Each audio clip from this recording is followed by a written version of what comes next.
चलिए आज हम लोग चलते हैं inverse of a square matrix. ठीक है। और मैं कल तक आपको बता चुका हूँ, मतलब पिछले लेक्चर तक क्या कोफैक्टर और एडजॉइंट के बारे में मैं चर्चा कर चुका हूँ। और मैंने एक बात और बताई थी कि जब भी मैं एडजॉइंट की बात करूंगा या कोफैक्टर की बात करूंगा तो मैट्रिक्स एडजॉइंट की बात करूंगा। मैंने एडजॉइंट में कल शायद बताया था कि जो एडजॉइंट की जो मैं बात करता हूँ या एडजॉइंट की जो प्रॉपर्टी मैंने आपको पढ़ाई हुई थी उसमें मैंने बताया था कि सारी की सारी प्रॉपर्टी किसके लिए है, सिमुलर मैट्रिक्स के लिए है। अच्छा, इनवर्स का मतलब क्या होता है? जैसे मान लीजिए कि जैसे मान लीजिए ए, यहाँ समझो, थोड़ा सा जनरली पहले समझ लेते हैं। ए है, अगर मैं ए के इनवर्स की बात करूंगा तो ए का इनवर्स क्या होगा? ए की पावर -1, या क्या बोल सकता हूँ, 1/a। या मैं 1/a का फिर इनवर्स, ये काय का इनवर्स है? ए का। अच्छा, मैं 1/a का अगर इनवर्स करूंगा तो ये फिर से क्या आ जाएगा? ए आ जाएगा। क्या आ जाएगा? ए आ जाएगा। सीधी बात है, उसका फिर से इनवर्स करोगे तो क्या बन जाएगा? ए बन जाएगा। तो कहने का मतलब क्या है, जैसे ए का इनवर्स क्या है? 1/a का इनवर्स क्या है? ए। अगर कोई दो इनवर्स है, जैसे ए और उसका इनवर्स, कोई दो वैल्यू है, एक वैल्यू ए है और एक दूसरी उसका इनवर्स है। ठीक है। अगर दोनों इनवर्स वैल्यू का प्रोडक्ट करते हैं, जैसे ए का प्रोडक्ट मैं ए के इनवर्स के साथ करूँ तो वो कैंसिल होकर कितना आएगा? 1 आएगा। जैसे मैं 5 का प्रोडक्ट 5 के इनवर्स के साथ करूंगा तो कितना आएगा? 1 आएगा। कितना आएगा? 1 आएगा। ये बहुत बेसिक चीजें आपको आती होंगी। ठीक है। अच्छा, मैं 1/5 में और 1/5 में बोल सकता हूँ कि 5 का इनवर्स क्या है? 1/5, और 1/5 का इनवर्स क्या है? 5। तो मैं ऐसा भी बोल सकता हूँ। ठीक है। तो ऐसे ही कुछ थोड़ा सा अपन को इसमें समझना है मैट्रिक्स में, कि मान लीजिए कि कोई दो सिंगुलर मैट्रिक्स है, ए और बी से, मतलब ए और बी सेम ऑर्डर है इसका, सेम ऑर्डर के हैं, और both are similar matrix. Both are similar matrix, दोनों सिमिलर हैं। दोनों कैसे हैं? सिमिलर हैं। तो याद रखना है कि मैंने क्या बोला है कि ए और बी सेम ऑर्डर के हैं और बोथ आर सिमिलर मैट्रिक्स हैं। ठीक है। अगर मैंने क्या बोला कि दो कोई मैट्रिक्स है, दोनों कैसे हैं? सेम ऑर्डर के। अगर इसका ऑर्डर n/n है तो इसका ऑर्डर भी n/n होगा, और दोनों कैसे? सिमिलर हैं। ठीक है। सिमिलर के लिए क्या होता है? डिटर्मिनेंट की जो वैल्यू होती है वो क्या होता है? नॉट इक्वल टू 0 होता है। ये मैं आपको बता चुका हूँ। ठीक है। अच्छा, मैं बात कर रहा हूँ इनवर्स की। अगर किसी कोई भी दो सिमिलर मैट्रिक्स हैं और समान ऑर्डर के हैं, और उन दोनों मैट्रिक्स का प्रोडक्ट ए का बी से या बी का ए से, इन दोनों का प्रोडक्ट अगर इनवर्टेबल मतलब आई के बराबर आ जाता है, सॉरी, यूनिट मैट्रिक्स आई के बराबर आता है, आपको पता ही होगा, आपको मैं बता चुका हूँ। जैसे I2 लिखा है तो ये भी एक यूनिट मैट्रिक्स है, I3 लिखा है तो ये 3 ऑर्डर का यूनिट मैट्रिक्स है। I2 का मतलब सॉरी 1 0 0 1, 2 ऑर्डर का यूनिट है, और 1 0 0 0 1 0 0 0 1, ये 3 ऑर्डर का यूनिट मैट्रिक्स है। तो ये क्या है? यहाँ पे ऑर्डर n था तो ये n ऑर्डर का हो गया। अब n की वैल्यू का 2 होगी तो 2 ऑर्डर का हो जाएगा, 3 होगा तो 3 ऑर्डर का हो जाएगा। तो आई होप इतना क्लियर होगा आपका। चलिए बढ़ते हैं आगे। तो मैंने क्या बोला कि कोई भी दो मैट्रिक्स इस प्रकार से हैं कि दोनों सेम ऑर्डर के हैं और दोनों सिमिलर है। अगर उन दोनों का प्रोडक्ट आई के बराबर आ जाता है, किसके बराबर आ जाता है? आई। तो यहाँ पे आई एज अ 1 की तरह वर्क कर रहा है। तो जैसे आपने देखा है कि ए और 1/a का प्रोडक्ट भी 1 है, तो दोनों एक दूसरे के क्या हो गए? इनवर्स हो गए। दोनों क्या हो गए? एक दूसरे के इनवर्स। वही सेम चीज आपको यहाँ समझनी है कि कोई भी दो मैट्रिक्स है, वो उन दोनों मैट्रिक्स का प्रोडक्ट अगर आई के बराबर है, आई किसी तरह बिहेव कर रहा है यहाँ पे? 1 की तरह। वो अगर 1 के आई के बराबर आता है, किसके बराबर आता है? आई के बराबर, तो मैं कह सकता हूँ कि दोनों एक दूसरे के क्या है? इनवर्स है। दोनों एक दूसरे के इनवर्स होंगे। तो मैं कह सकता हूँ कि ए बी का इनवर्स होगा या बी ए का इनवर्स होगा। दोनों एक दूसरे के लिए काय का काम करते हैं? करेंगे, इनवर्स का काम करेंगे। ठीक है। तो मैं बोल सकता हूँ यहाँ पे, मैं यहाँ पे बोल सकता हूँ, क्या बोल सकता हूँ कि बी बराबर ए इनवर्स, क्योंकि दोनों एक दूसरे के लिए काय का काम करेंगे? इनवर्स का काम करेंगे। तो मैं इसके हिसाब से मैं बोल सकता हूँ कि बी ए का क्या है? इनवर्स है, या ए बी का क्या है? इनवर्स है। तो मैं बोल सकता हूँ बी किसके बराबर होगा? ए इनवर्स के बराबर होगा। तो मैंने क्या बोला कि किसी भी दो मैट्रिक्स का प्रोडक्ट सेम ऑर्डर के हैं, सेम ऑर्डर के और सिमिलर है, उन दोनों का प्रोडक्ट अगर आई के बराबर है तो दोनों कैसे? एक दूसरे के इनवर्स है। तो मैं बोल सकता हूँ कि जो बी है वो ए इनवर्स के बराबर है। तो बी किसके बराबर है, ए इनवर्स के बराबर। तो देन मैं कह सकता हूँ जब बी को मैं ए इनवर्स लिखूंगा तो ए का ए के साथ इनवर्स किसके बराबर आ गया, आई के बराबर आएगा। तो किसी भी मैट्रिक्स का उसी के इनवर्स के साथ जब प्रोडक्ट होगा, अब तो सीधा दिख रहा है तो उसका इनवर्स है तो वो किसके बराबर आएगा, आई एन के बराबर आएगा। तो मैं उसी के जैसे 2 नंबर के लिए बताया वैसे ही वो 2 मैट्रिक्स के लिए हो जाता है। तो यहाँ तक क्लियर है ना चीजें। ओके। अच्छा, एक कंडीशन और आपको शायद पता होगी, उसको छोड़ो, उसकी जरूरत नहीं लग रही मुझे समझ में। चलिए, तो इतना समझ में आया कि इनवर्स का मतलब अगर किसी मैट्रिक्स का हो उसके इनवर्स के साथ हम प्रोडक्ट करेंगे तो किसके बराबर आएगा, आई एन के बराबर आएगा। और 2 मैट्रिक्स एक दूसरे के लिए इनवर्स का वर्क कब करेंगे, जब दोनों का प्रोडक्ट किसके बराबर हो, उसी ऑर्डर के यूनिट मैट्रिक्स के बराबर हो, उसी ऑर्डर की यूनिट मैट्रिक्स के बराबर हो। तो मैंने बोला है कि जैसे कि 2 नंबर का प्रोडक्ट, 2 नंबर का जैसे एक्स का 1/x का प्रोडक्ट कितना आ रहा, 1 आ रहा है। ठीक है, तो इसका मतलब 1/x और एक्स एक दूसरे के लिए कैसा काम करेंगे, इनवर्स का काम करेंगे। तो यहाँ पे जो आई है वो 1 की तरह बिहेव कर रहा है। चलिए, यहाँ तक क्लियर होगा, स्क्रीनशॉट ले लीजिए, आगे बढ़ते हैं। चलिए, अभी आप लोगों को मुझे 2 थ्योरम भी करवानी है। वैसे एग्जाम में नहीं आता है लेकिन कभी कभार पूछ भी लिया जाता है। खैर काफी समय से नहीं पूछा गया तो मुझे लगता है कि नेक्स्ट सेशन 2025 में भी नहीं आता है। और मेरी ये खासियत रही है अभी तक, जब तक मैंने ऑफलाइन पढ़ाया है, मेरा ऑनलाइन का तो पहला है। तो जो ऑनलाइन मुझे देख रहे होंगे बहुत सारे लोग जिन्होंने मुझसे ऑफलाइन नहीं पढ़ा है तो उन्हें लग रहा होगा सब पता नहीं क्या बोल रहे हैं। लेकिन ये फैक्ट है कि मैंने अगर जिस क्वेश्चन के लिए बोल दिया कि इस सेशन में नहीं आना है तो वो 100% आना ही नहीं होता है। ऐसा मेरा कुछ बोर्ड वालों से कांटेक्ट नहीं है कि मैं जो कह दूंगा वही होगा। लेकिन ये मान लीजिए सरस्वती माँ की असीम कृपा है कि ऐसा हो जाता है। लेकिन ऐसा कोई फिक्स नहीं है कि मेरे कहने पर ही बोर्ड ऐसा करता है, ऐसा नहीं है। मतलब बस ऐसा एक कृपा है सरस्वती माँ की कि वो ऐसा हो जाता है कि मैंने कह दिया कि इस टाइप का नहीं आएगा या इस सेशन में ऐसा नहीं होगा तो वो हो जाता है कि ऐसे क्वेश्चन नहीं आते हैं। लेकिन मेरा ऐसा कोई फिक्स है नहीं। ठीक है। खैर और वैसे ये थ्योरी मैं बता दे रहा हूँ। खैर थ्योरी खैर समझ लो। तो 2 थ्योरम्स हैं अपने पास। ये भी एक थ्योरम्स है, उसके पहले जो मैंने कॉन्सेप्ट लिखा हुआ था वो भी एक थ्योरम्स है। मैं कोशिश करूंगा कि लेक्चर के लास्ट में मैं एक क्लास थ्योरम्स की लूंगा। इसमें जितने भी मैट्रिक्स के अंदर कौन से थ्योरम्स हैं जो अभी तक मतलब आज से 10-12 साल पहले भी अगर आ चुकी है तो मैं उसको करवा दूंगा। खैर अभी तो काफी दिन चलने वाला टॉपिक है तो थोड़ा समय भी लगेगा। ठीक है। चलिए, अब देखिए यहाँ पे किसी भी मैट्रिक्स में उसके एडजॉइंट के साथ प्रोडक्ट किया जाए या एडजॉइंट में उसी मैट्रिक्स का प्रोडक्ट किया जाए, मतलब वो कह सकते हैं कि जब एडजॉइंट को पहले रखो मैट्रिक्स को बाद में रखो, या मैट्रिक्स को पहले रखो एडजॉइंट को बाद में, उन दोनों का जब प्रोडक्ट करते हैं तो ये थ्योरम है अपने पास।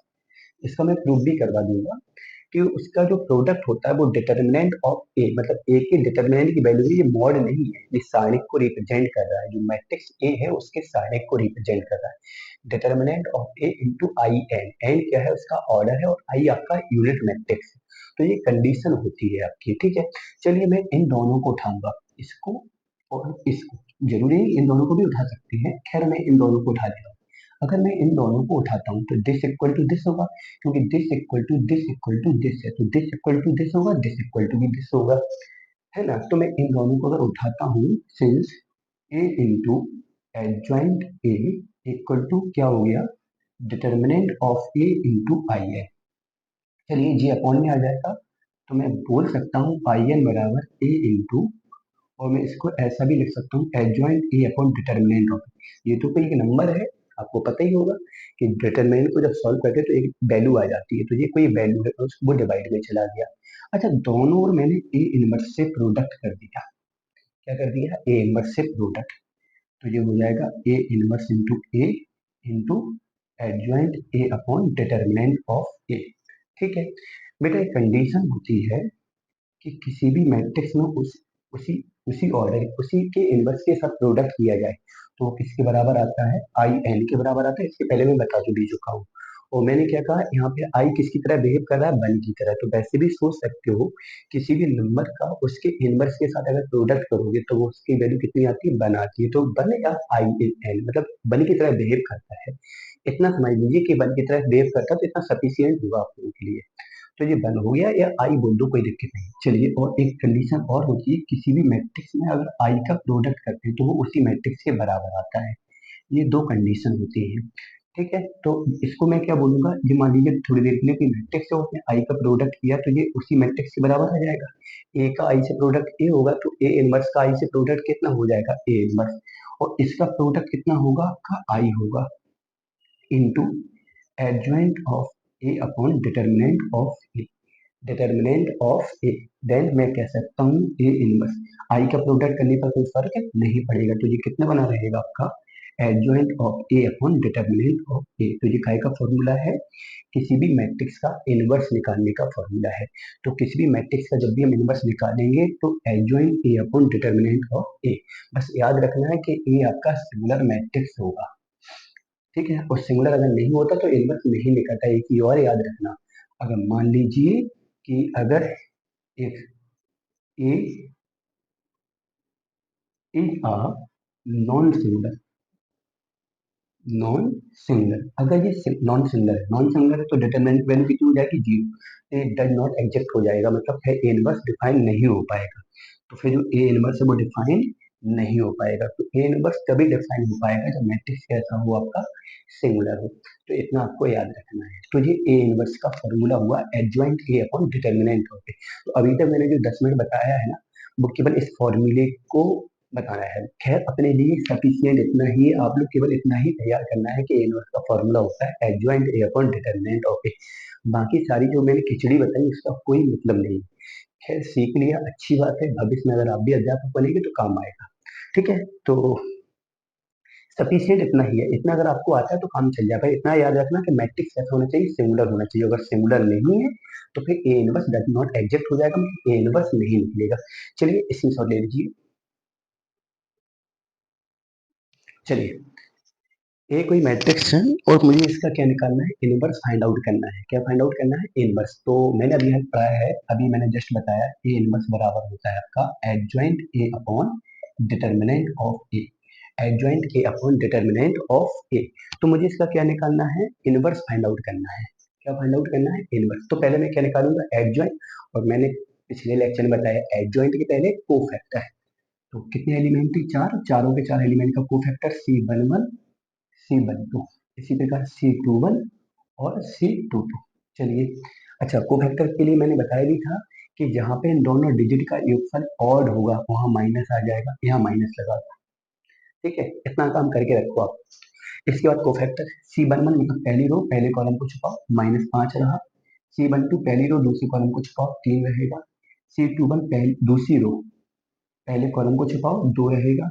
इसके बाद C22 दूसरी रो दूसरे कॉलम को छुपाओ, 1 रहेगा। ये आपका कोफैक्टर आ गया, कितना, -5, -2, -3 और 1। ये आपका कोफैक्टर आ गया। क्या आ गया, कोफैक्टर। अब निकालो एडजॉइंट। अरे यार, कितना सिंपल काम है। कोफैक्टर का डैश कर दो, डैश मतलब जो लेटा है उसे खड़ा कर दो, मतलब जो रो है उसे कॉलम बना दो। तो क्या बन जाएगा, -5, -3, -2, 1। आपका क्या आ गया, एडज्वाइंट आ गया। क्या आ गया, एडज्वाइंट। अब एडज्वाइंट के बाद मैं क्या निकालूंगा, ए इनवर्स। तो ए इनवर्स में डिटर्मिनेंट ऑफ ए चाहिए। बहुत से लोग यहाँ पे बोलेंगे ये तो मॉड है, मॉड नहीं है, डिटर्मिनेंट ऑफ ए है। उसमें रहना है यहाँ पे, मतलब मॉड समझ बैठो। डिटर्मिनेंट ऑफ ए निकालो, कितना होगा, 1, 3, 2, -5 कर दो। 1 का 5 से -5, 3 का 2 से -6, -11 आ गया। आ गया ना। चलिए, अब मैं निकालूंगा ए इनवर्स। क्या हो जाएगा, adjoint A upon determinant of A कितना है, -5, -3, -2, 1 अपॉन -11। तो 1 अपॉन 11 बाहर लगा सकते हो, -5, -3, -2 और 1। इस प्रकार से आप लोग इनवर्स फाइंड आउट कर सकते हो। मैंने बोला भी है कि जो आपका cofactor, minor, adjoint, inverse 100% board exam इस पोर्शन से 8 नंबर मिनिमम तो दे के जाएगा। उससे ज्यादा दे जाए तो कोई भरोसा नहीं। चलिए इसी सॉल्व लीजिए। चलिए, अब थ्री ऑर्डर का कोई मैट्रिक्स है, उसमें इनवर्स फाइंड आउट करना। अच्छा, एक मन में बात चल रही होगी, सर ये वाला तरीका क्यों बता रहे हो, वो शॉर्ट वाला तरीका बता दो, लेकिन याद रखना वो शॉर्ट वाला तरीका आपके बोर्ड एग्जाम के लिए नहीं है, तो उसको बोर्ड में तो बिल्कुल अप्लाई नहीं करना। बिल्कुल भी बोर्ड में सोच भी मत लेना कि उसको अप्लाई करेंगे। ठीक है, चलिए। वैसे अभी इस टॉपिक में आपका अप्रोक्सीमेट अभी लग जाएगा 7-8 दिन, क्योंकि विविध में लगेगा टाइम, अभी विविध में 3-4 दिन लग जाएंगे, अभी 2 दिन अभी मैं यहाँ पे ले लूंगा, 3 दिन, क्योंकि मैं आज कुछ होमवर्क भी दूंगा आप लोगों को, 2 दिन और लग जाएगा, विविध में लग जाएगा। और एक एक्सरसाइज इक्वेशन वाली उसमें भी लगेगा, और एक एक्सरसाइज मैं आपको छुड़वा के आया हूँ कहाँ पे, रो एंड कॉलम ट्रांसफॉर्मेशन या एलिमेंट्री ट्रांसफॉर्मेशन का। तो लगभग 4, 5, 6, 7, 8, 9 दिन का भी टॉपिक बचा हुआ है, लगभग 15 तारीख तो यहाँ तक हो जाएगा। उसके बाद का प्लान फिर देखते हैं कैसा है। ठीक है, चलिए अब मुझे ए इनवर्स निकालना है, तो पहले मैं क्या निकालूंगा, को फैक्टर। ठीक है, तो कितने एलिमेंट है, 9, 9 के 9 एलिमेंट। तो मैंने कहा शॉर्ट तरीका नहीं लगाना है, एग्जाम में जब भी आएगा तो आपको पूरा फुली सॉल्व करके लगाना है। चलिए देखो यहाँ पे कितने एलिमेंट है, 9 एलिमेंट है, इन 9 के 9 एलिमेंट के लिए हम लोग कोफैक्टर निकालेंगे। क्या निकालेंगे, कोफैक्टर। पहले का नाम C11, C12, C13, फिर C21, यहाँ पे C22, यहाँ पे C23। चलिए यहाँ पे C31, C32 एंड C33। चलिए इसके बाद मैं क्या करूँगा, माइनस प्लस का लफड़ा खत्म करो। जहाँ पे एडिशन ऑड है वहां minus, minus, minus and minus, इतना काम तो करना ही है। जहाँ पे सफिक्स में लिखे हुए नंबर का सम ऑड है, ऑड मतलब विषम, वरना कुछ लोग सोच रहे ऑड क्या है, ऑड क्या हो है, ऑड मतलब विषम है यहाँ पे। ठीक है, तो अगर ऑड है तो माइनस आएगा। चलिए फिर सी बनने की बात आती है, तो पहला रो पहला कॉलम छुपा दीजिए, जितना बचा है उनमें क्रॉस, 2 जा 4। भाई मैंने क्या कहा, जितना बचा उसका क्या करते हैं, डिटरमिनेंट करते हैं ना। तो भाई C11 पहली रो पहला कॉलम छुपाओ, यही 4 एलिमेंट बचे, इनमें क्रॉस, 2 जा 4, 1 जा 1, तो 3 आएगा। यहाँ पे पहली रो दूसरा कॉलम, 2 माइनस 1 आएगा। यहाँ पे देखिए मार्कर बोल गया। चलिए पहली रो और तीसरा कॉलम, तो 1 और -2, ये -1 हो जाएगा। दूसरी रो पहला कॉलम, तो 2 -1 1 हो जाएगा। दूसरी रो दूसरा कॉलम, 2 और 1, तो कितना हो जाएगा, 1 हो जाएगा। दूसरी रो तीसरा कॉलम, दूसरी रो तीसरा कॉलम, दूसरी रो तीसरा कॉलम, तो यहाँ पे 0 हो जाएगा। यहाँ पे तीसरी रो पहला कॉलम -1 हो जाएगा, है ना। तीसरी रो दूसरा कॉलम 0 हो जाएगा। तीसरी रो तीसरा कॉलम यहाँ 1 हो जाएगा। कभी कभार माइनस प्लस का लफड़ा हो ही जाता है, पिछले लेक्चर में एक हो गया था, माइनस में लगाना भूल गया था, -5 था, मैं उसको भूल गया था, एक बच्चे ने मुझे मैसेज करके बताया था, सर वहाँ गलती हो गई थी, थैंक यू। खैर वो तो एक मनोसंधि है, तो हो सकता है कहीं माइनस प्लस का गलती हो भी सकती है, तो बहुत बड़ी बात नहीं है। चलिए खैर यहाँ देखिए, तो ये आपका क्या है, एक बार चेक कर लिया करो। फिर यहाँ जैसे वन वन की बात है, पहली रो पहला कॉलम छुपाया 3 आया, पहली रो दूसरा कॉलम छुपाया 1 आया, पहली रो तीसरा कॉलम छुपाया क्रॉस किया तो -1 आया, दूसरी रो पहला कॉलम छुपाया 1 आया, दूसरी रो दूसरा कॉलम छुपाया तो 1 आया, दूसरी रो तीसरा कॉलम छुपाया 0 आया, तीसरी रो पहला कॉलम छुपाया -1 आया, तीसरी रो दूसरा कॉलम छुपाया क्रॉस किया 0 आया, 1 आया। खैर सही है। चलिए अब आपका निकल आया कोफैक्टर, तो कितना आया, 3 -1 -1 -1 1 0 -1 0 1। इससे क्या निकाल लेंगे, एडजॉइंट। आपको पता है कोफैक्टर से एडजॉइंट निकालने का बहुत सिंपल सा तरीका है, जो रो है उनको कॉलम बना दो, रो को कॉलम, 3 -1 -1 -1 1 0 -1 0 1। ठीक है, एडजॉइंट आ गया। अब मैं निकालूंगा डिटर्मिनेंट की वैल्यू। तो मैं जब डिटर्मिनेंट की वैल्यू निकालूंगा, तो जो डिटर्मिनेंट की वैल्यू है, किसकी वैल्यू है, डिटरमिनेंट की वैल्यू, तो क्या होता है, कितना है, 1 1 1 1 2 1 1 1 2, एक्सटेंशन कर देंगे। चलिए मैंने R1 से एक्सटेंशन किया, किससे, R1 से। ठीक है, तो मैंने 1 को बाहर रखा, सामने का रो कॉलम छुपा के 4 -1, दूसरा एलिमेंट माइनस कर लिया जाता, रो कॉलम छुपा के 2 -1 लिया 1, रो कॉलम छुपा के 1 -2। ठीक है, आई थिंक बिल्कुल सही होगा। इसको छुपाया, हाँ सही। चलिए यहाँ पे 3 रहा, यहाँ पे -1 रहा, यहाँ भी -1 रहा, फाइनली 1 आ गया आपका। कितना आ गया, 1। डिटरमिनेंट की वैल्यू कितनी है, 1 है। तो ए इनवर्स बराबर बोल सकते हैं कि adjoint of A upon determinant of A, इसकी वैल्यू 1 है, तो 1 का डिवाइड करने पर कोई फर्क नहीं पड़ेगा एडजॉइंट में, तो वही आंसर आ जाएगा कितना 3 -1 -1 -1 1 0 -1 0 1। ठीक है, तो इस प्रकार से हम लोग ए इनवर्स निकाल सकते हैं। स्क्रीनशॉट ले लीजिए आप लोग। चलिए, वैसे मैं आज आप लोगों को होमवर्क देने के पूरे मूड में हूँ।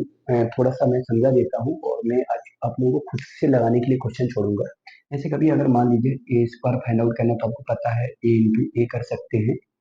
क्या लिखेंगे उसको, ए इंटू ए। तो कभी भी ऐसा कुछ मिल जाता है, जैसे कहीं ए स्क्वायर की आपको नीड समझ में आ रही है, तो आप प्रोडक्ट आपने पढ़ा ही है किन्हीं भी दो मैट्रिक्स का, तो उस प्रोडक्ट के हिसाब से आप लोग क्या निकाल सकते हैं, ए स्क्वायर निकाल सकते हैं।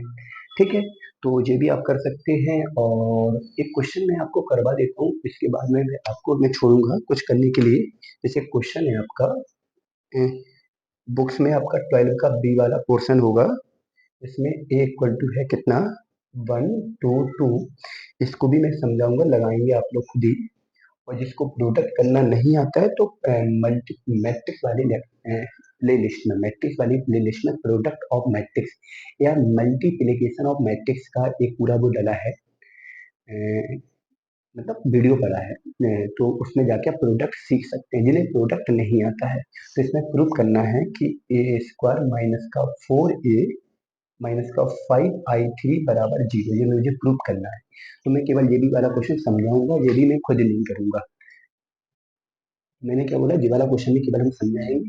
तो ए स्क्वायर को निकालने के लिए आप ए इंटू ए करेंगे, उस मैट्रिक्स ए में 4 का मल्टीपल करेंगे, और आपको पता है i3 कितना हो जाएगा 1 0 0 0 1 0 0 0 1। तो ए स्क्वायर यहाँ रखेंगे, ए को रख के 4 का मल्टीपल, आई को रख के 5 का मल्टीपल, और इनको जब आपस में ऐड और सब्ट्रैक्ट करोगे, सब्ट्रैक्ट करना क्या है, तो टोटल आंसर कितना आ जाएगा 0 0 0 0 0 0 0 0 0। तो ये आप लोग खुद ही करेंगे। मैंने क्या बोला, मैं केवल आपको चीजें समझा रहा हूँ। तो और जैसे कभी कभार प्रूव करने के लिए आ जाता है, कोई मैट्रिक्स ए है, गिवन है आपको, ये आपको दिया गया, और प्रूफ सॉल्व करने के लिए आ जाए ए इंटू एडजॉइंट ए निकाल, इसका मतलब क्या हुआ, ए आपको दिया गया है, एडजॉइंट ए निकाल के दोनों का प्रोडक्ट करना है, दोनों का क्या करना है, प्रोडक्ट। फिर भी अगर चीजें नहीं आती है, तो मैंने क्या बोला, मैं बताऊंगा। और आपको पता है कि जैसे कहीं आपको सहखंडज लिखा हुआ, आप लोग सहखंडज, तो सहखंडज का मतलब यहाँ पे कैसे होता है, एडजॉइंट से होता है। ठीक है, और सह गुणनखंड लिखा है, क्या लिखा है, सह गुणनखंड, इसका मतलब किससे है, कोफैक्टर से है। तो इतना चीज समझ लेना, कहीं जैसे ए की पावर 4 फाइंड आउट करना हो, तो इसका मतलब क्या है, ए स्क्वायर इंटू ए स्क्वायर। इस प्रकार से ए की पावर 4 को हम लोग फाइंड आउट कर सकते हैं। ठीक है, तो इनवर्स निकालने के लिए मैंने आपको बता ही दिया, कोफैक्टर बता ही दिया, इनवर्स के लिए फॉर्मूला होता ही है, क्या करोगे, एडजॉइंट में उसी के डिटर्मिनेंट का क्या करोगे, डिवाइड करोगे। तो इस टाइप से मैंने वैसे बेसिक आपको सब कुछ पढ़ाया है।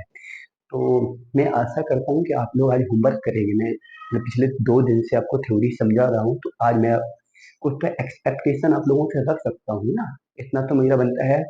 तो आपकी जो 4.4 एक्सरसाइज है, तो एक्सरसाइज जो आपका होमवर्क है वो क्या है, एक्सरसाइज 4.4, लास्ट 5 क्वेश्चन। अगर जैसे किसी किताब में 15 क्वेश्चन है, कितने क्वेश्चन है, 15, तो 15वां 14वां 13वां 12वां 11वां लगाए। अगर किसी में 14 है, तो 14 13 12 11 10, मतलब अंतिम 5 क्वेश्चन सॉल्व करना है। शुरुआत के नहीं दे रहे, मैं अंतिम दे रहा हूँ, मैं उल्टा काम कर रहा हूँ। अंतिम 5 क्वेश्चन मैं देता हूँ, आप लोग इसको लगाइएगा, सॉल्व करिएगा। अगर कोई दिक्कत आती है, तो मुझे मैसेज करिएगा ग्रुप में या कमेंट करिएगा, तो मैं कल के लेक्चर में उन सब क्वेश्चन को ऐड करूंगा। चलिए, मिलते हैं नेक्स्ट लेक्चर में। Okay, bye.